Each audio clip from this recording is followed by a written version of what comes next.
नमस्कार दोस्तों, मैं आपका अपने चैनल HVS स्टडीज़ में स्वागत करता हूं। इस वीडियो में आपके लिए SSC CHSL एग्ज़ाम के लिए मोस्ट इम्पॉर्टेंट एक्सपेक्टेड क्वेश्चंस लेकर आ गया हूं। अगर आप इस चैनल पर पहली बार आए हो तो आपसे अनुरोध है, चैनल को सब्सक्राइब कर लीजिएगा। वीडियो अच्छी लगे तो वीडियो लाइक करके ज़रूर जाइएगा। चलिए स्टार्ट करते हैं। सारे क्वेश्चंस यहाँ पर मोस्ट इम्पॉर्टेंट हैं। अगर आपको क्वेश्चंस बेहतर लगें तो आपसे अनुरोध है, वीडियो को शेयर ज़रूर कर दीजिएगा कुछ अपने दोस्तों तक। तो पहला क्वेश्चन है यहाँ पर, What is the correct chronology order in which of the following ruler ruled in India? तो इनमें से कुछ रूलर दिए गए हैं आपको, इनका आपको सीक्वेंस सेट करना है। मतलब सबसे पहले किसने किया राज भारत में, उसके बाद किसने किया, उसके बाद किसने किया, इस तरीके से आपको ये सेट करना है। तो अगर आप यहाँ पर देख रहे हो तो किसको आप जानते हैं? अकबर को जानते हैं। आई थिंक चारों नाम को आप शायद जानते होंगे। तो यहाँ पर आप देखेंगे फोर्थ ऑप्शन इल्तुतमिश, ये गुलाम वंश के राजा थे और गुलाम वंश में पहले राजा बने, उसके बाद दूसरे राजा थोड़े टाइम के लिए बने, उसके बाद काफ़ी लंबे समय तक इल्तुतमिश राजा रहे, जो कि इम्पॉर्टेंट पर्सन है गुलाम वंश में। तो गुलाम वंश सबसे पहले आया था दिल्ली सल्तनत में, तो गुलाम वंश के एक राजा हैं ये, और बाकी तो गुलाम वंश के हैं नहीं। तो यहाँ पर फोर्थ जिसमें पहला है वो आंसर हो जाएगा। ये दोनों तो नहीं होंगे, इन दोनों में से कोई होगा। अब उसके बाद अकबर तो आपको मालूम होगा मुग़ल साम्राज्य में आया था, है ना, और शेरशाह सूरी भी मुग़ल साम्राज्य के टाइम पीरियड में आया था। तो ये दोनों अभी नहीं होंगे। लेकिन अलाउद्दीन खिलजी अगर आप जानते हैं तो गुलाम वंश के बाद अलाउद्दीन खिलजी, मतलब खिलजी वंश आया था, जो कि खिलजी वंश के दूसरे राजा हैं अलाउद्दीन खिलजी। तो दूसरे नंबर पर कौन होंगे? Third option. तो यहाँ पर बी ऑप्शन फॉलो हो रहा है। मतलब उसके बाद आप जानते हैं अकबर से पहले शेरशाह सूरी, उसके बाद हुमायूं और फिर अकबर आया था। तो ये क्रोनोलॉजी पूरी सेट बैठ रही है। मतलब यहाँ पर बी ऑप्शन बिल्कुल सही हो जाएगा। आगे बात करें, अगला क्वेश्चन है, चरक संहिता इज़ अ वर्क ऑन। तो चरक संहिता किस चीज़ पर कार्य करती है इन चारों ऑप्शन में से? तो ये आयुर्वेद में काम करती है। तो आयुर्वेद एक तरीके का मेडिसिन का डिपार्टमेंट है, तो यहाँ पर मेडिसिन सही हो जाएगा। चरक के द्वारा ये जो चरक संहिता है इसको लिखा गया। अगला क्वेश्चन है, two home rule league were started in 1915 to 16 under the leadership of. तो दो होम रूल लीग स्टार्ट हुई, कहाँ? एक पुणे में, महाराष्ट्र के पुणे में, और एक मद्रास में, तो तमिलनाडु के मद्रास में, जो कि अब चेन्नई का कहलाया जाता है। तो वहाँ पर एनी बेसेंट ने तो मद्रास में स्टार्ट की होम रूल लीग, और लोकमान्य तिलक जी ने पुणे में स्टार्ट की। तो यहाँ पर ए ऑप्शन बिल्कुल सही बैठ रहा है। तो ए ऑप्शन यहाँ पर बिल्कुल सही हो जाएगा। अगर आप SSC CHSL एग्ज़ाम की तैयारी कर रहे हैं तो एक्सपेक्टेड 700 क्वेश्चंस का कलेक्शन आपके लिए बनाया गया है। अलग अलग सब्जेक्ट्स को यहाँ पर कंबाइन करके 700 क्वेश्चंस बनाए गए हैं। तो अगर आप इसको परचेज़ करना चाहें तो 39 रुपीज़ देकर आप इसे परचेज़ कर सकते हैं। डिस्क्रिप्शन बॉक्स में लिंक है, वहाँ से आपको ये मिल जाएगी। अगले क्वेश्चन की बात करें, नेम द फॉलोइंग। मतलब ये जो दे रखा है ना आपको, अलग अलग समाज दे रखे हैं, अलग अलग मिशंस दे रखे हैं, वो किसके द्वारा चलाए गए वो नाम यहाँ दे रखे हैं। तो इनको मैच करना है। तो मैच करने के लिए आप किसके बारे में जानते हैं उसको सबसे पहले पकड़िए, फिर सॉल्व कीजिए। तो ब्रह्म समाज, आपको पता होगा ब्रह्म समाज को किसने किया था? ब्रह्म समाज मतलब ब्रह्मा जी की पूजा राजा राम मोहन राय जी करा करते थे। तो राम मोहन बिल्कुल सही हो जाएगा। देखिए 3 ऑप्शन में है, पहला यहाँ एलिमिनेट हो चुका है, बाकी 3 अभी आंसर हो सकते हैं। अब किसके बारे में जानते हैं? आई थिंक आप आर्य समाज के बारे में ज़रूर जानते होंगे, क्योंकि बहुत बार क्वेश्चन आया है और ये कराया भी गया है बहुत ज़्यादा बार। आर्य समाज को दयानंद सरस्वती जी ने फाउंड किया था। तो यहाँ पर सेकंड ऑप्शन हो जाएगा सी का। देखिए किसका है। तो अभी भी आपके पास 2 ऑप्शन बचे हैं, मतलब डी ऑप्शन यहाँ एलिमिनेट हो चुका है। एलिमिनेट करके ही आपको क्वेश्चन आप आंसर तक पहुँच पाएंगे। अगला क्वेश्चन है सत्य, क्योंकि आपको हो सकता है सारे ना पता हो, यहाँ पर तो हो सकता है पता हो, लेकिन पेपर में जब जाएंगे तो शायद सारे ऑप्शन ना पता हो। इसलिए सत्य शोधक समाज, अगर आप इसके बारे में पढ़े होंगे तो आप जानते होंगे ज्योतिराव फुले जी के द्वारा इसको फाउंड किया गया। तो अब ऑप्शन यहाँ पर एक ही है, जो कि फॉलो कर रहा है रूल को। तो सी ऑप्शन यहाँ पर सही हो जाएगा। और रामकृष्ण मिशन को स्वामी विवेकानंद जी के द्वारा फाउंड किया गया। तो सी ऑप्शन यहाँ पर बिल्कुल सही है।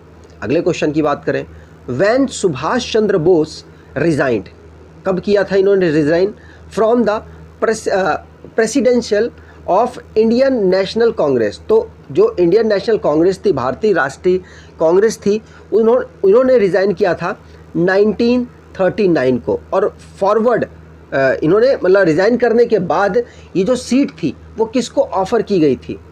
तो आंसर यहाँ पर हो जाएगा, ये सीट ऑफ़र की गई थी किसको? राजेंद्र प्रसाद जी के द्वारा राजेंद्र प्रसाद जी को ऑफ़र की गई। तो राजेंद्र प्रसाद जी ने फिर प्रेसिडेंसी संभाली होगी इंडियन नेशनल कांग्रेस की। याद रखना है, राजेंद्र प्रसाद जी हमारे पहले प्रेसिडेंट साहब भी हैं, जो कि सबसे लंबे समय तक प्रेसिडेंट रहे हैं।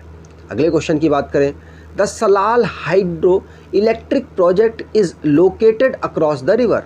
तो सलाल हाइड्रो इलेक्ट्रिक प्रोजेक्ट को किस रिवर से ये लिंक करती है? आपको अगर पता होगा तो आप कर पाएंगे।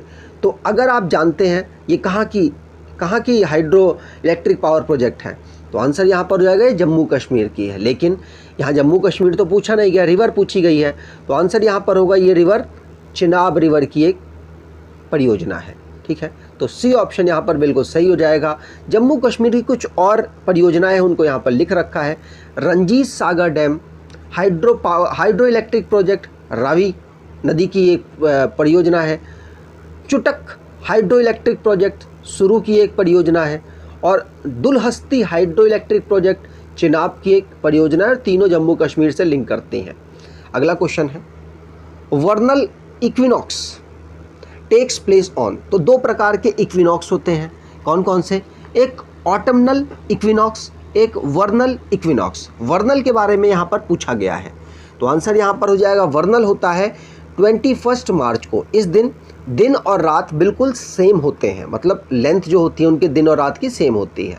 ठीक है, 31 मार्च को होता है वर्नल इक्विनॉक्स और 23 सितंबर को होता है ऑटमनल इक्विनॉक्स। इस दिन होते हैं दिन और रात सेम। ठीक है, अगर आपको पता हो, बिल्कुल आपको पता तो होगा ही, लेकिन आपसे मैं पूछना चाहता हूँ कि जो हमारी कैंसर सॉल्स्टिस है वो कब होता है? आपको बता दूं, वो दिन होता है जिस दिन जो हमारा जैसे अर्थ है, अर्थ का ये है मतलब विषुवत रेखा, जो बीच वाली लाइन होती है उसको कहते हैं। तो जो ये वाली लाइन है इसके ऊपर वाले को कहते हैं नॉर्थन हेमिस्फीयर, इसको नीचे वाले कहते हैं साउथर्न हेमिस्फीयर। जो नॉर्थन गोलार्ध है, ये गोला है, उसके ऊपर नॉर्थन जो पार्ट है उसमें सबसे लंबा दिन कौन सा होता है? उसे कहते हैं कैंसर सॉल्स्टिक, जो कि 21 जून को होता है। और अगर आपसे पूछ लिया जाए जो हमारा साउथर्न गोलार्ध है वो, उसमें सबसे बड़ा दिन कौन सा होता है? तो आंसर हो जाएगा कैप्रिकॉर्न सॉल्स्टिक, जो कि कब होता है? तो आंसर यहाँ पर होगा 22 दिसंबर को। कब? 22 दिसंबर को। याद रखना, ये भी क्वेश्चन आपसे बने हैं। यहाँ आंसर हो जाएगा 21 मार्च। अगले क्वेश्चन की बात करें, which of the following are river of Himalayan river system. तो हिमालय से निकलने वाली रिवर्स कौन कौन सी हैं? तो जो भारत के नॉर्थन पार्ट में रिवर बहती हैं मोस्टली हिमालय से निकलती हैं। तो यहाँ पर देखिए, कावेरी वेस्टर्न साउथर्न की है और गोदावरी भी महाराष्ट्र से निकलती है। तो यहाँ पे हिमालय तो नहीं है। अब दो बची, गंगा और ब्रह्मपुत्र। बिल्कुल ये दोनों वहीं से निकलती हैं, हिमालय से। तो बी ऑप्शन यहाँ पर बिल्कुल सही हो जाएगा।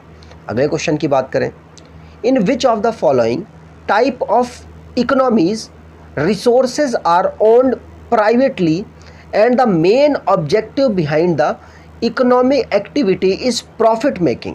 मतलब प्रॉफिट मेकिंग कौन करेगा? सिंपल सी बात है, प्राइवेट कंपनी के द्वारा जिस इकोनॉमी को कंट्रोल किया जाएगा उसका काम होगा कि बेनिफिट जितना ज़्यादा से ज़्यादा कमाया जाए वो हो, जो कि यूएसए की है। यूएसए की कैसी है? कैपिटलिस्ट है। तो कैपिटलिस्ट जो इकोनॉमी होती है उसमें प्राइवेट पर्सन्स का ज़्यादातर हस्तक्षेप होता है। भारत में क्या है? तो भारत में वैसे माना जाए सोशलिस्ट ही है। और मिक्स कौन सी होती है? जिसमें दोनों की यहाँ पर चलती है, मतलब कंपनियों की भी चलेगी और जो पर्सन्स हैं, जो लोग हैं, उनकी भी चलेगी। ठीक है, तो ए ऑप्शन यहाँ पर बिल्कुल सही हो जाएगा। अगला क्वेश्चन है, what is the full form of FEMA? FEMA की फुल फॉर्म आपसे पूछी जा रही है, FEMA। तो आंसर यहाँ पर हो जाएगा फॉरेन एक्सचेंज मैनेजमेंट एक्ट। ये एक्ट कब आया था? तो ये एक्ट आया था 1999 में। याद रखना है, 1999 में फेमा आया था, फॉरेन एक्सचेंज मैनेजमेंट एक्ट। आगे बात करें, अगला क्वेश्चन है, in which article of Indian constitution the interest of minority are covered? तो जो अल्पसंख्यक हैं उनके हितों की जो रक्षा करता है कौन सा अनुच्छेद? तो देखिए 21 तो नहीं है, 21 तो जान माल की बात करता है, 24 एजुकेशन की बात करता है, तो यार 29 बिल्कुल सही हो जाएगा। सी ऑप्शन यहाँ पर बिल्कुल सही है। अगले क्वेश्चन की बात करें, the 100 rupee note bears the signature of. तो जो 100 का नोट होता है उस पर किसके साइन होते हैं? आपको बता दूं, सिर्फ 1 रुपये का छोड़ करके, जिसमें फाइनेंस सेक्रेटरी के साइन होते हैं, और बाकी सभी में हमारे RBI के गवर्नर के साइन होते हैं, जो इस समय पर शक्तिकांत दास हैं, 25 नंबर के हैं। RBI को बनाया गया था 1935 में, नेशनलाइजेशन इसका किया गया 1949 में।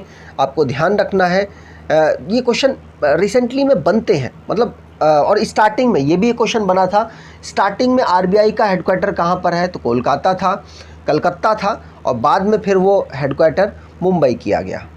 अगले क्वेश्चन की बात करें, who among the following moved the objective resolution in the constitution assembly?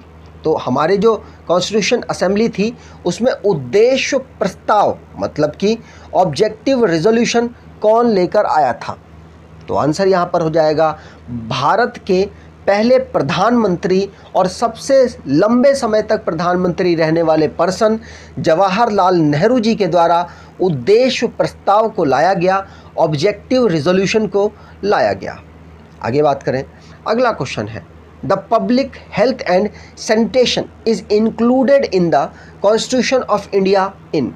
तो देखिए, अभी पब्लिक हेल्थ के बारे में बहुत कुछ बात हुई। मोदी जी आते थे, 8 बजे आकर कुछ ना कुछ कहकर जाते थे, तो दिमाग में लोगों के चल सकता है कि स्टेट और जो हमारी सेंटर है दोनों मिलकर इस पर काम करती हैं। लेकिन आपको बता दूं, स्पेशल कंडीशन पर सेंटर अपने हाथ में पावर लेती है, लेकिन ये जो काम है, ये काम स्टेट की लिस्ट में पड़ा हुआ है। स्टेट में 61 टोटल काम है, पहले 66 थे, बाद में कम करके 61 जो काम रह गए हैं स्टेट की लिस्ट में। कंकरेंट की बात की जाए तो इस समय पर 52 है, और यूनियन लिस्ट की बात की जाए तो इस समय पर 100 है। याद रखना है। आगे बात करें, अगला क्वेश्चन है, light year is a unit of measurement of. Light year क्या होती है? देखिए, डिस्टेंस की एक यूनिट है ये, ठीक है। अब ये डिस्टेंस क्या, इनमें से क्या? तो आंसर यहाँ पर होगा distance travel by light in the vacuum during 1 year. 1 साल के अंदर जो भी लाइट वैक्यूम में डिस्टेंस ट्रेवल करता है उस डिस्टेंस को कहा जाता है लाइट ईयर। याद रखना है, पूछा जा सकता है। सी ऑप्शन यहाँ पर बिल्कुल सही है। अगले क्वेश्चन की बात करें, क्वेश्चन खत्म। अगर आपको ये वीडियो अच्छी लगी है तो आपसे अनुरोध है, वीडियो को लाइक कर दीजिएगा, चैनल को सब्सक्राइब कर लीजिएगा, और एटलीस्ट अपने कुछ दोस्तों तक वीडियो को शेयर ज़रूर कीजिएगा। धन्यवाद।